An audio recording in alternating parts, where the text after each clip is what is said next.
কিন্তু 12 তাৰিখে যি বাজেট উত্থাপন কৰিলে সেয়া আমাৰ আশাৰ চেষ্টা পানী পুনৰাই 26 তাৰিখৰ পৰা আকৌ ইয়াত দিনে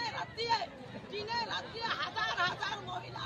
দুৰ্গন্ধময় পৰিৱেশত আমি আন্দোলন কৰিছোঁ। আপোনালোকে দেখিছে স্বচ্ছ অভিযানৰ কাৰণে চৰকাৰে কৰণ টকা খৰচ কৰিছে আৰু এই কৰণ টকা অনৰ্থক আমাৰ এই অৱস্থাৰ চাওক এতিয়া। গতিকে আমাৰ আজি এটাই দাবী আমাক অদম্বা বাইদেউ মাতিছে মাননীয় সঞ্চালক তেওঁ খবৰ দিছে আৰু এই খবৰৰ মতে আমি 5 বজাত আমি অদম্বা বাইদেউ আৰু চব আমাৰ আলোচনা এটা কথা আমি শান্তিহে বিচাৰিছোঁ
Mama, I'm one body,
আমাৰ গোয়ালপাড়া জেলাৰ দুধনয় প্ৰকল্পেৰ পদবীনাথ এওসি পদবীনাথ আমাৰ কাৰণে এটা সম্পদ এনেকুৱা সম্পদ আমাৰ কেইবাজনো আছে।